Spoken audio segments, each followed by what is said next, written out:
안녕하세요. 경찰행정학과 김나은입니다. 이번 주에는 심리실험에서의 무선변인, 통제변인, 통제 실패로 인한 결과 오염에 대해서 살펴보도록 하겠습니다. 먼저 무선변인은 모집단 내에 있는 각 항목들이 선택될 수 있는 기회를 동일하게 가지는 것입니다. 즉, 모집단에서 표본을 골고루 무선적으로 뽑는 것을 말합니다.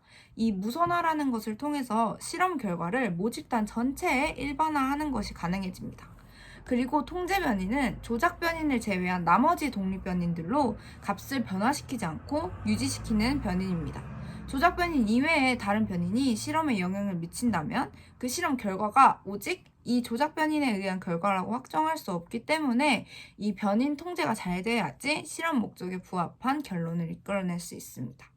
예를 들어서 신약 실험을 한다고 했을 때 각각의 집단에 신약을 투여하냐 안 하냐는 다르게 하지만 병실의 온도나 습도, 햇빛, 식단 등은 동일하게 맞춰야지 신약의 효과를 파악할 수 있겠죠. 하지만 우리는 생각도 많고 탈도 많은 신비로운 인간이기 때문에 인간의 심리는 본인에게 주어진 작은 변화, 작은 다른 상황에서도 크게 작용하기도 합니다.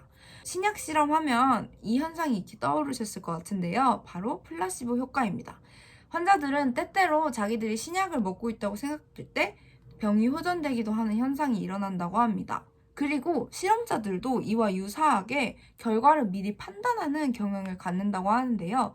신약을 투여했으니까 상태가 좋아지겠지라고 생각을 하고 기대를 하기 때문에 신약을 받은 환자들 중에서 병의 호전을 관찰하는 게 쉬워지는 겁니다. 신약을 투여한 환자들에게 더 집중해서 상황이 나아지는지 안 나아지는지 확인하기 때문에 이렇게 편향된 결과를 가져올 수 있다는 건데요. 이렇게 되면 연구 참여자 혹은 연구 조사자의 기대에 의해서 심리적 인식으로 인해서 실험 결과가 변한다면 결국 이는 신약 투여라는 조작 변인 이외에 다른 변인들이 개입이 된 것이기 때문에 실험 결과가 훼손되었다는 것을 알 수 있어요. 그래서 이런 걸 통제 실패라고 할 수 있습니다. 그래서 이런 상황을 통제하기 위해서 개발된 연구 방법이 있습니다. 바로 이중 맹인 실험입니다. 연구 참여자나 연구 조사자 모두 어느 쪽이 실험 집단이고 어느 쪽이 통제 집단인지 알지 못하게 해서 플라시보 효과나 다른 심리적 작용들로 인해 통제를 실패하지 않도록 할 수 있습니다.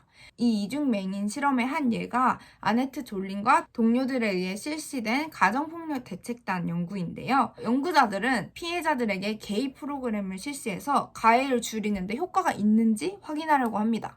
그래서 남성 위반자들이 체포되어서 감옥에 갔을 때 여성 피해자들은 해당 프로그램 서비스를 받은 처치 집단과 아무런 서비스도 받지 못한 통제 집단에 무작위로 배치되었습니다.